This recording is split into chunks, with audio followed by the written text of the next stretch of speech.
మాట్లాడకుండా ఉండండి అంతే. మా మనోభావాలు ఇంకా రెచ్చగొట్టేలా మాట్లాడొద్దు. భూమన కరుణాకర్ రెడ్డి గారు మాట్లాడతాను నేను వెళ్ళి హై డ్రామా, రాజకీయ మనసు ఉన్న వాళ్ళు అత్యంత దారుణంగా ప్రవర్తిస్తున్నారండి. లడ్డు కలుషితమైంది అంటున్నారు.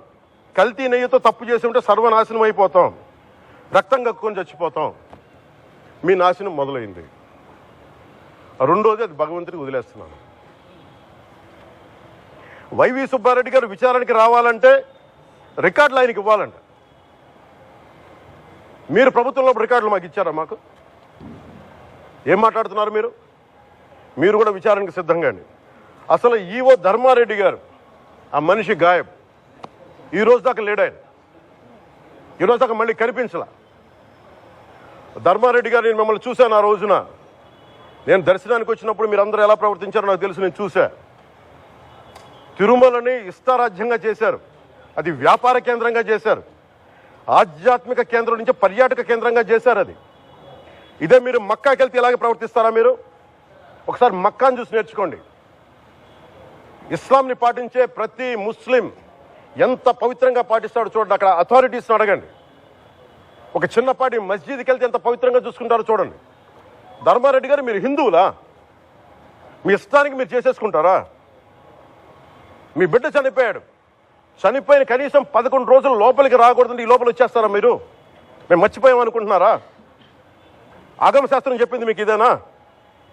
అంటే గవర్నమెంట్ ఉద్యోగులు అయితే ప్రభుత్వం మీ నియమిస్తే మీ ఇష్టానికి చేసేసుకుంటారా? మాకు బాధలు ఉండవనుకుంటున్నారా? ఇదే మీరు ఒక ఇస్లాంకి చేస్తే అపచారం జరిగితే మీరు ఏం చేస్తారు? బయట రోడ్ల మీదకి వచ్చి మీరు కూర్చోబెట్టి దాన్ని పొలిటికలైజ్ చేస్తారు. మీరు పొలిటికలైజ్ చేస్తారు. నేను నిజంగా చెప్తున్నా. జగన్మోహన్ గారికి కూడా చెప్తున్నా. మీరే కనుక నేనే కనుక సనాతన ధర్మం మీద పోరాటం చేయాలని నన్ను ఆపేవాళ్ళు ఎవరు లేరు ఈ దేశంలో, గుర్తుపెట్టుకోండి. నేను కనుక సనాతన ధర్మం కోసం నేను పోరాటం చేస్తే చచ్చిపోవడానికి సిద్ధం నేను. కానీ నేను అక్కడి దాకా తీసుకెళ్ళిన విషయాలు దానికి నిదర్శనమే రాముల వారి విగ్రహం శిరిచ్ఛేదం జరిగినప్పుడు ఒక్క మాట మాట్లాడకుండా చెప్పి కూర్చున్నాను. ఆ తెలివితేట లేక మీ ప్రభుత్వాన్ని కిందకి తీసుకొచ్చి అధాపాతాలను తొక్కినమే మాకు శక్తి లేదనుకుంటున్నావా? ఉండవనుకుంటున్నావా? కానీ మేము సమాజాన్ని కలిపి ఉంచాలని వ్యక్తులు తప్ప విడగొట్టాలని వ్యక్తులం కాదు. మేము గుర్తుపెట్టుకోండి. అలాగే ఈ రోజు నుంచి ప్రజలందరికీ కూడా చెప్తున్నా, ఎవరు అన్ని మతాలని మేము గౌరవించేది ఈ నేల. ఒక జనసేన పార్టీ అని కాదు, తెలుగుదేశం పార్టీ అని కాదు. మీరు ఏ పార్టీలకు సంబంధించిన వైసీపీలో ఉన్న హిందువులందరూ ఏం చేస్తున్నారు? మీరందరూ పోటీ పడ్డారు కదా తిరుమలకి వెళ్ళటానికి. మీరు మర్చిపోయారు. ఇందులో ఈ పాపం మీకు కూడా వస్తుంది. ఈ పాపం మీకు కూడా తగులుద్ది. మీ మౌనం కూడా మొత్తం జాగ్రత్త, తరాలు నాశనం అయిపోతాయి. మీ మౌనం మంచిది కాదు. ఇది ఒక వెంకటేశ్వరుడికి జరిగింది కాదు. భగవంతుడికి నిరాకారుడు, ఆయనకి ఇవేం పట్టవు. మనం నమ్ముకొని ఆయనకి వెళ్తున్నాం. అది మనకి బాధ్యత. ఇది ఇంకా ప్రతి ఒక్కరు దీన్ని గుర్తుపెట్టుకోండి. చేతులెత్తి వేడుకుంటున్నాను.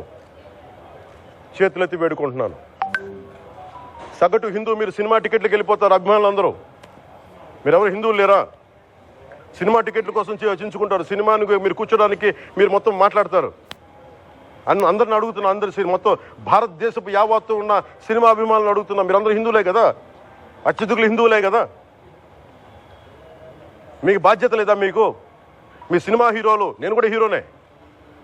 నన్ను మించి దేశాన్ని చూడమని, సనాతన ధర్మాన్ని చూడమంటున్నా. మీ కన్వీనియంట్గా కూర్చోబెట్టి హీరోలను ఎత్తడం కాదు, నన్ను ఎత్తడం కాదు. ధర్మం విఘాతం కలిగినప్పుడు ధర్మానికి మీరు మాట్లాడటం మీ బాధ్యత. నా తరం మేము కష్టపడుతున్నాం, ముందుకు వచ్చాం. ఎవరి కోసం పడుతున్నాం ఈ కష్టాలు? మాకు సరదా కాదు.